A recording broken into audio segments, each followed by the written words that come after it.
Oi pessoal, eu sou Laina Crisóstomo e a gente está aqui no nosso programa Disso que a gente precisa para falar sobre várias temáticas, como a gente disse, e hoje a gente quer falar um pouco sobre fascismo e sobre a atual conjuntura política que a gente está vivendo. Apesar das pessoas acharem que é muita maluquice da cabeça da gente dizer que tem um retorno do fascismo no Estado brasileiro, a partir desse presidente eleito, a gente não tem como não falar sobre isso, especialmente falando sobre as lutas identitárias e a luta do que as pessoas dizem que são as minorias. Não são minorias no acesso aos direitos, mas são encaradas como minorias, que são a população negra, a população LGBT, as mulheres, as comunidades de quilombolas ou de religiões de matriz africana. O que a gente quer dizer hoje é como o governo do atual presidente eleito tem uma relação muito forte com o retorno do fascismo e da proliferação da cultura do ódio. E aí a gente precisa trazer uma perspectiva histórica de tudo isso.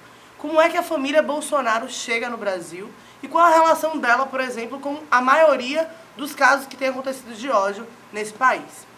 E é óbvio que a gente não tem como não falar de Marielle, e propositadamente eu estou com essa camisa, porque a gente sabe que quem matou Marielle tem uma relação muito forte com esse fascismo e com essa cultura do ódio a essas pessoas que são encaradas como minoria. Uma mulher negra, uma mulher lésbica, uma mulher favelada, uma mulher de esquerda, uma mulher que lutava exatamente contra tudo que esse governo atual, mas também o golpista anterior, promovia e dilacerava como ódio e como algo naturalizado para essa sociedade que visa matar preto, matar pobre e destruir favelas em razão de um único objetivo, que é o capital, enfim. Mas o que a gente quer trazer hoje é trazer a relação da família Bolsonaro com esse processo de ódio a preto, pobre e mulheres, enfim. A família Bolsonaro chega no Brasil no ano de 1888 e quem entende de história, conhece história ou está ligado ao movimento negro vai lembrar que o ano de 1888 é o ano da abolição da escravidão. No dia 13 de maio de 1888, a princesa Isabel, enfim, dizem que, tomada pela bondade, ela decide assinar a Lei Áurea, que é a menor lei do Brasil até hoje. Enfim, não foi bondade, todo mundo sabe, depois se aprende que na verdade existia um interesse capitalista, naquele momento, que era o mercado de consumo que estava surgindo a partir da Inglaterra. Mas para além disso, existe uma outra história que as pessoas não contam. Existe, na verdade, um processo que é um processo de tentativa de embranquecimento do território brasileiro. Por que esse embranquecimento? Porque diziam que negros, indígenas, traziam para o país um processo de retrocesso. Que os negros eram morosos, eram preguiçosos, os indígenas eram, enfim, pessoas difíceis de você conseguir domesticar. E por isso existe um interesse da coroa portuguesa, que não era mais colonizadora do Brasil, porque o Brasil já era república, mas para além disso, era pensar como se manteria esse poder da Europa com o Brasil. E para isso era preciso acabar com o preto, indígena e embranquecer essa sociedade brasileira para garantir que pudesse haver processos de avanços nesse período que era 1888. E aí, a família Bolsonaro, o que a família Bolsonaro tem a ver com isso, Laina? A família Bolsonaro sai num navio da Itália em abril de 1888. Significa dizer que se a abolição acontece em maio de 1888, já existia um projeto em curso de embranquecimento desse país. E quando a gente fala que o fascismo tem a ver com o que a gente tem vivido hoje, é dizer que o fascismo quer retornar o Estado colonial que esse país já viveu.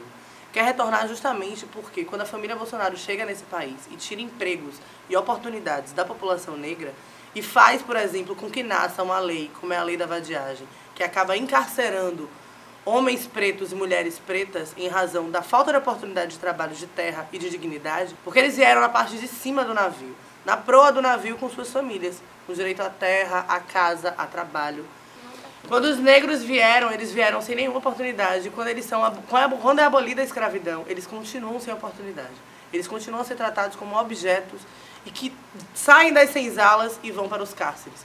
Hoje, quando a gente fala sobre as mortes que têm acontecido, a gente precisa falar e denunciar o quanto o fascismo tem promovido racismo e morte dos nossos companheiros e companheiras que têm lutado por uma sociedade com direitos humanos. Como é o caso de Marielle, que foi brutalmente assassinada pelas milícias. Como é o caso de Moa do Catendê, que é um mestre de capoeira que foi simbolicamente assassinado de forma brutal, justamente quando Bolsonaro foi apenas para o segundo turno. O que a gente está dizendo é que o retorno do ódio, o retorno da cultura do ódio, da violação dos direitos humanos, que tanto a gente lutou para combater e para fazer com que as pessoas tivessem direito a ir e vir e ser quem são, simplesmente, tem feito com que a gente acabe se prendendo dentro de casa e fazendo com que mais pessoas sejam feridas e violentadas. Quando a gente fala que Pedro Henrique foi no mercado extra, simplesmente com sua mãe, e teve o segurança, que é também um homem preto, né, servindo como capitão do mato, que o assassinou. Quando a gente fala de Evaldo, que sai com sua família para passear e é brutalmente dilacerado com 80 tiros no seu carro, a gente está falando que o ódio tem matado pessoas e tem feito corpos tombarem. O que a gente não quer é que mais pessoas morram. O que a gente não quer é que mais pessoas tenham os seus direitos violados. O que a gente quer é que a gente continue a viver numa sociedade onde as pessoas podem andar, podem viver e podem seguir sendo quem são.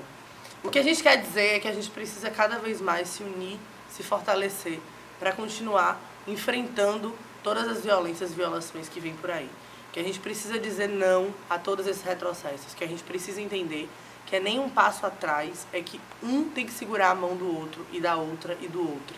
Que a gente, de fato, precisa entender que esses corpos que tombaram servem como um movimento contrário ao que eles acreditam de nos parar. Na verdade, os corpos que tombaram fazem com que a gente entenda que a gente é semente e que a gente precisa ficar de pé e seguir lutando.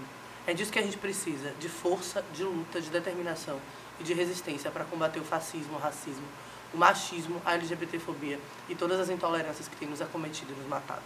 É isso.